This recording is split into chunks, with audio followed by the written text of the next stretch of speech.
All right, he is the host of the Ross Tucker Football Podcast on social media at Ross Tucker NFL. We're going to talk about myfrontpagestory.com before we get out of here. And I, as a history minor in college, I don't know about you, Ross, but I'm an old school newspaper guy. Like, I like the actual handheld newspaper. I love it. They're hard to find anymore, but I'm that guy. What about you? You know what's so funny about you saying that, Bull? First of all, it's great to see you and talk to you, man. It's been a while. I remember hanging with you at training camp at St. John Fisher. Yes, sir. So, you know what, man? That's when I first fell in love with sports. I would more or less race my dad in the morning ever since I was like 6 or 7 years old to get the local paper. I grew up in Reading, Pennsylvania, an hour west of Philly, and it was called the Reading Eagle. And I would read every article in the sports section. So not only the stuff about the Eagles and the Sixers and whatever, but also the Penn State stuff and the high school stuff. And I think maybe summer league basketball in junior high was the first time my name was in it. And I thought that was the coolest thing that had ever happened in my life. It said Ross Tucker 12 points or whatever in junior high summer league basketball. And I thought I made it, man. Although I do remember I have a really close friend, and I remember saying to her one time, I said, I just I just want people to know who I am. I just want to, accomplish something. And so it's funny because she brings that we were like in ninth or 10th grade. She brings that conversation up all the time, actually. She's like, well, you did it, which is pretty cool. No doubt. Okay, so screw it. I was going to do this at the end of the interview, but let's do it now. Myfrontpagestory.com. You're really big on it. It's a big deal to you. And especially now going into the holidays, it's a great celebration of people. Well, so that you'll appreciate, and I appreciate you let me get the plug in. It's my Yeah, man. buddy's company. Okay, he's a writer. It's genius actually, because you talk to him or one of the other professional writers for 10 minutes while you're driving to work or something, or you can fill out an email, tell them how great your wife is, or your mom, or like this is one I'll show you, Bull. This is my wife's grandmother. Oh my God, that's Okay. awesome. And it's so awesome because it's a picture with her and a great grandchild. You can put whatever pictures on it you want, but it looks like it's on the cover of the newspaper. It's framed, it's beautiful. So the three coolest things are when they open it up and they see themselves on the cover, they don't even know what it is. They're like so confused. They think they were in some newspaper article they didn't know about. Then when they read it, they almost always cry when they see the quotes. We got one from my mom when she turned 70 and she was crying with my sister's quotes about I wouldn't be the woman I am today if it weren't for my mom. And then they hang it up in their house. So it's like the gift that like it's like a daily reminder of you giving them some awesome gift. So before you go out there and spend money on some stupid stuff, at least check out myfrontpagestory.com. I call it the gift that keeps on giving. And my other line is she will cry, you will win. Myfrontpagestory.com. Very nice. So that's your gift to everyone watching. Here's my gift to you because I know you're such a big fan. So Nice. yeah, well, I'm sitting at my bar, and it's called Bull in the Basement. So I'm sitting at my bar. You can't see my bar, but everything behind me you can see. But yeah, so I know that you're a fan. I'm not wearing a scarf. I did hear you show up in the Bulldog conversation the other day, and I'm not wearing a scarf. And I Are you a typically scarf guy? not at all. Never, Okay, good. never, ever. No. I mean, Um, I will admit that they do look cool, I think. on the right people. Yeah, yeah, you got to be like a pretty boy. Yeah, exactly. You got to be like a pretty boy to rock that thing. No, no Yeah. doubt. No doubt. Hey, so walk me through how this happened for you. So, and I'm curious, like you retired, you had a neck injury, right? And it obviously ended up affecting your back and whatever. Have you talked to Eric whatever ever about this? Did you and he have sort of similar things, or was his a little bit more drastic or yours? I mean, were they similar? Are you aware? Yeah, so well, first of all, I had my career was going really well. 2004, we won all those games in Buffalo. We went on that run. I started 13 games. We went 9-4 in them. Unfortunately, I had a back surgery from Dr. Cappuccino in Lockport after the season. He was fantastic, by the way. I love that man. And you know, I I didn't have it till late April. By the time I came back in camp, I tweaked my hamstring, then I hurt my neck. I think my spine was just off, man. Yeah. So anyway, they ended up cutting me, and I stuck around for a couple more years, but I was never quite as good. And then I herniated my C5, C6 in my neck, playing for the Redskins in '07 against the Ravens, and bruised my spinal cord. And so they do tests with your fingers and toes, and they can tell that your spinal cord's been bruised. And I said to the Redskins neck and spine doctor, I was like, what do you think? He said, I think you're 28 and you went to Princeton and you should get a real job. So I love that line, by the way, because number one, I would have kept playing as long as anybody would have given me a chance. So I was almost happy to have closure. But secondly, my favorite part about that conversation is I still haven't gotten a real job. I still haven't. So I don't think Eric and I had the same thing. His was a little bit different. But what's so interesting, man, is because of my love for the newspaper and because I was such a late bloomer and my dad is 5'9", 165 pounds. When I was in high school, I wanted to go to Syracuse and I wanted to be a broadcaster. I wanted to either write for Sports Illustrated or like work for ESPN. And what happened is I just 4 years in a row, I on average grew 3 inches and gained 35 pounds from ninth to 10th, 10th to 11th, 11th to 12th, 12th to freshman year. I mean, that was just like crazy. So then I went to Princeton and I guess kind of forgot a little bit about, I forgot about the broadcasting stuff because once I realized I could get full scholarships or I could get into Princeton or Harvard because of football, I was like, okay, Yeah. I'm going to go to Princeton or Harvard because of football. So I did that. And so I kind of forgot about the broadcasting stuff, to be honest with you, and ended up accepting a job on Wall Street senior year. Thankfully, Marty Schottenheimer, former Bill, signed me in Washington 01 with the Redskins, and I made it. I made it as undrafted rookie free agent. So kind of every year after that, in the offseason, I would do like an internship because I knew football was a temp job. When I was in Buffalo, I interned for Kurt Schultz, the former safety, Merrill Lynch. So I always did that stuff. And then the NFL in '07, they had a broadcast boot camp, they called it. The first one. They've now had like 18 of them, I think. And I thought, you know what? I just love it so much. I thought I would get into finance or, start my own business. But I thought maybe I'll just do high school games on Friday nights or I'll just do the Princeton games on Saturday, right? Like I want to do something football. But I didn't want to be a coach because I was tired of getting fired. Or a GM. I didn't want to be moving around all over the place anymore. So I went to the boot camp. It went pretty well. I ended up meeting Peter King and I told him, I said, I basically told him my idea, which is that a lot of guys can talk on TV or maybe even on the radio, but no former players or current players were writing on the internet. And this was like the glory days of people reading about the NFL on the internet.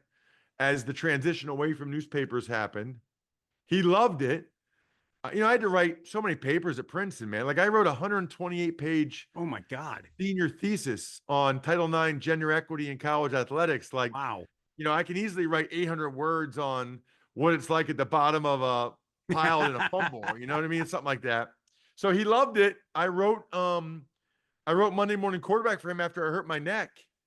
And 3.5 million people read that column or did every week.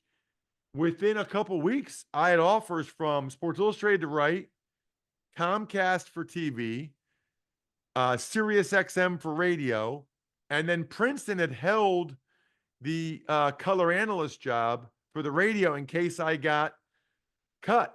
Because I told him I might get cut. I told him I was on the bubble. So it was unbelievable, man. I got paid the whole year by the Redskins on IR because of my neck. I had to rehab my neck, but I started a business and also started my media career. And then, the way media works, like you do a good job here, you get this gig, you do a good job there, you get that gig. And, now as we sit here talking, I'm not sure where you're publishing it, but Thursday night, I've got Commanders, Eagles in the booth with Iron Eagle, Westwood One.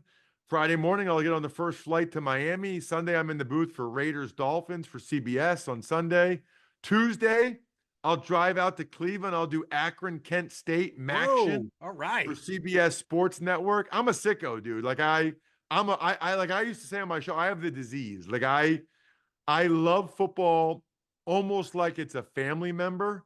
I always have. You know, my dad never played, but he took me to a Penn State game when I was like 5, and first thing I ever remember, and I love it. I always have, and yeah, that's why I'm here, and that's why you reached out to me today. Yeah, well, for sure. And last time I saw you was at UB, actually, in the press box. You were doing some action back then. I mean, that was like 5 years ago or whatever it was. Was that the game when Lance Leipold took Jared Patterson out of the game when he's supposed to break the record? Yep. That was the one. That Oh was the my one. gosh. And I know you work with Kevin Harlan, and Kevin Harlan, still to this day, gave me the greatest compliment I've ever gotten in my life. I was doing the Bills pregame show. I was in the radio booth at Gillette Stadium. You know that setup. So the radio booth is here. The TV booth is right next door. So Kevin Harlan was doing TV for CBS. He somehow was listening to me doing the pregame show. And in a break, he opened up the door, and in his amazing stellar voice said something to the effect of, "Man, you're good." And that was like the greatest compliment I've ever gotten, ever. So yeah, I mean, I at some point I hope I get to say thank you to him. Well, I don't know if I told you this or not, but I showed him your text that night. Oh, okay. He loved it. Awesome. He loved it. I showed him your text, so you already get a chance to say thank you to him or to show your appreciation. Because I hope you don't mind. I think you told me to do it or to tell him you said appreciate. So I showed Kevin. Oh, that's great. I worked with him a couple weeks ago. I showed him your text. He loved it. Thank you. I appreciate that. So I like to do research on my guests, and I found out something that the two things, and I know you're short on time, but I want to get this in before I get to Bills Kansas City. Yeah. The most famous person that will be in Highmark Stadium on Sunday went to your high school. Am I right? Kind of. She's from my hometown. Okay. She left. She moved to Nashville when she was 14. Okay. So she's from my hometown. She didn't actually end up going to my high school, but yeah, man, it's crazy. Her name's Taylor Swift. I'm actually pretty good friends with her dad. You know, there's not that many NFL players from Wyomissing, Pennsylvania. Right. Her dad's awesome guy. I've been around her 3 times. I've actually like talked with her twice. Wonderful young lady. I guess not quite as young anymore. I'll tell you one quick story. When she first got popular, I want to say 2007. So she would have been 18 or maybe 2006. She did a show at like the local Reading little rinky dink theater, like where I'm from. Okay. And the only song people really knew at that point was the Tim McGraw song. Like, you know, when I say Tim McGraw, I hope you think my favorite song or whatever. Right. So we go to the concert because my wife likes country music and she was really into country. She sings this song. I think it's called Stay Beautiful, but the song is like, Corey's eyes are like the blah, blah, blah, blah, blah. All right. So after the concert, we're leaving and I'm like, yo, Corey, come here. His name was Corey Robinson and he was the starting quarterback for the high school football team. And I say to my wife, I'm like, Kara, this is Corey. And she's like, okay, hi, Corey. I'm like, no, hun, like the song, Corey's Eyes. Taylor Swift had written the song about Corey's eyes, you know, the quarterback of the high school football team. And so my wife got to meet him. And like, how cool is that? Taylor Swift awesome. Wrote a song about your eyes. And my wife was like, well, you do have nice eyes. And he was, you know, he's 18. He's like, thank you. That's so amazing. It's so cool. All right, so Bills Chiefs. I mean, it's sort of the Super Bowl of the season to this point. I mean, to the point where your CBS guys from the pregame show are showing up, and I look. I love College Game Day on ESPN. I mean, I love the signs and the fanfare and the Lee Corso with the mascot head and the field goal with McAfee. It's like the best show on TV. It's great, right? It's awesome. And I love the fact that CBS is doing this with their NFL Today guys. I think it's going to be cool in the parking lot. But so huge game, obviously. But I think that, you know, people in Buffalo have been sort of wishy-washy about it. They're like, whatever. You know, if they lose, they're still going to win the division. It is what it is. And then there's other people like, no. They have to win because if they don't, then they fall. Now they got 3 losses and they still have San Francisco and Detroit. And who knows what the Rams are going to be in a month. They could be better. They could whatever. But still, I mean, where do you fall on this game? I think it's it all depends on your mentality as a person. If you're glass half full, glass half empty, I'm a glass half full guy. So if the Bills, like, let's pretend I'm a Bills fan, which, as you know, my favorite team I played for. I have a real affection for the people up there and that franchise, affinity, I guess, whatever. So the Bills win, I will say that is awesome because they knocked the Chiefs off from being unbeaten and maybe going 20-0.